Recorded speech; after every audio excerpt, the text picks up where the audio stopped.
I want to talk about Italy today. Now, £25,000 will get you something amazing. Apparently, it will get you this, a Polo GTI, a lump of car.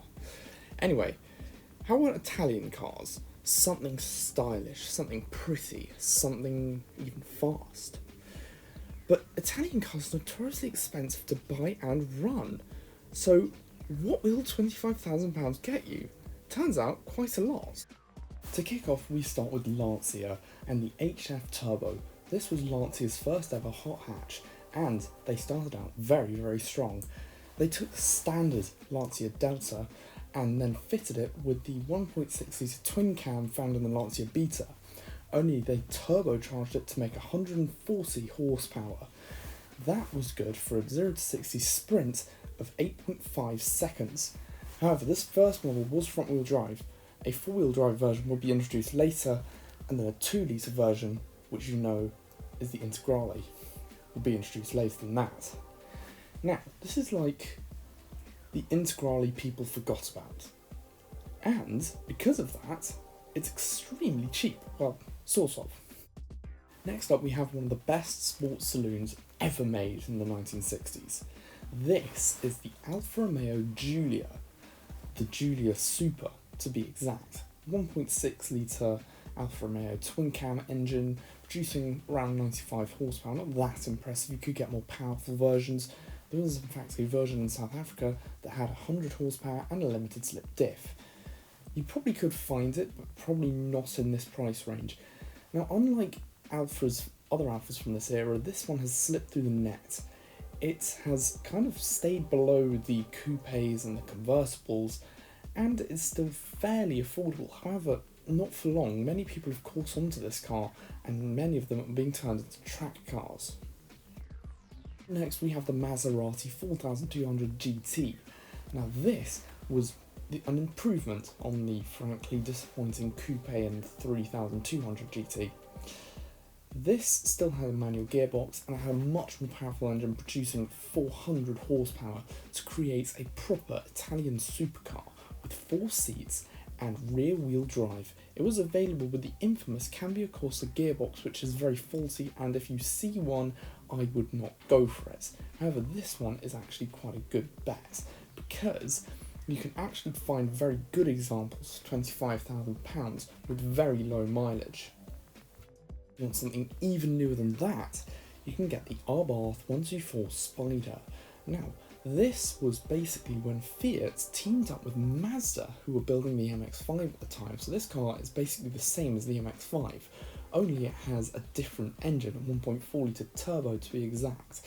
Makes 180 horsepower, nearly, I think it's 175, and it's also got a 6-speed manual gearbox, rear-wheel drive, and a lovely convertible top for you to enjoy these lovely summer evenings. Only now this time of year probably isn't the best time to buy this car. However, when the weather warms up and you're looking for a convertible sports car, this might be an interesting bet because you could find practically new examples for £20,000. Now, going back over 50 years, we find ourselves here, back at Lancia and the Fulvia. The Fulvia was Lancia's first rally car.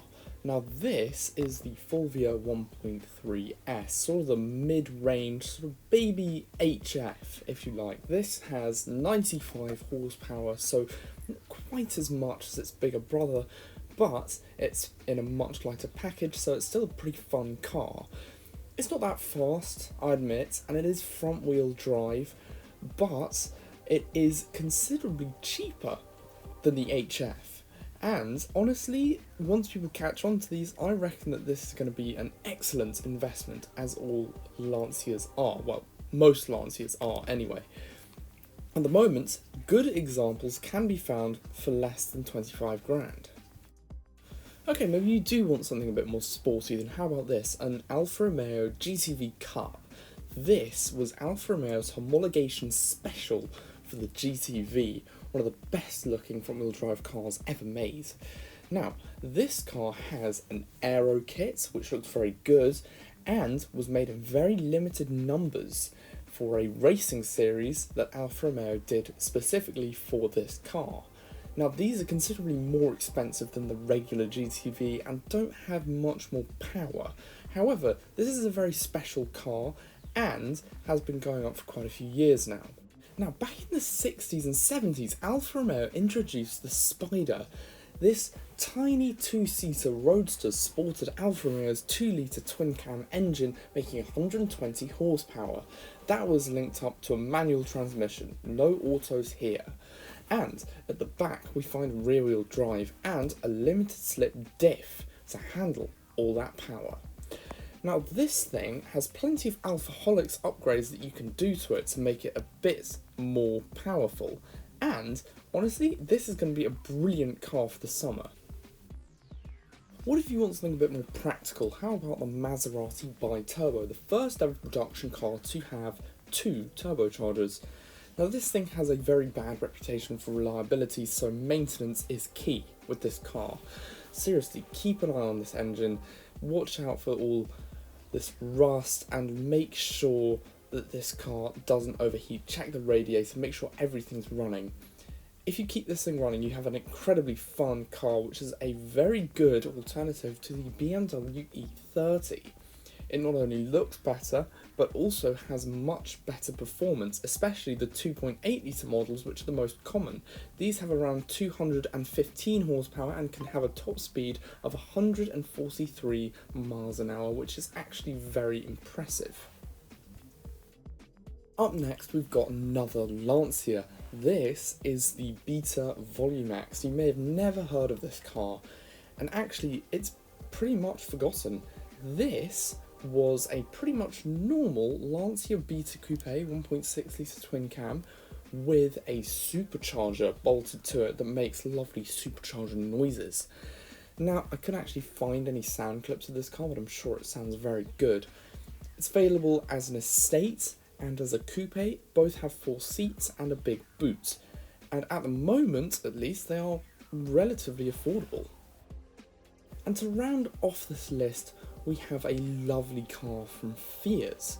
This is called the Fiat 130, and this is when Fiat decided to go up against Mercedes and Jaguar with a lovely looking performance coupe, 3.2 litre V6, rear wheel drive, 170 horsepower, so not the most powerful thing in the world, but it is very pretty. 4 seats, big boot, and big engine up front. This thing's a very lazy cruiser, but it looks good. It looks very, very good. I'm surprised more people haven't caught on to these things, and I couldn't actually find one for £25,000, but you can find them for £25,000. There just aren't many for sale at the moment. They weren't that common. So my pick would be this GTV. So there are plenty of them about. Booster V6 sounds good. 4 seats, usable boot. It looks cool. Honestly, I like these. I would buy one. However, which one would you pick? Please let me know, and please let me know what other cars you want to see in the future. Until next time, goodbye.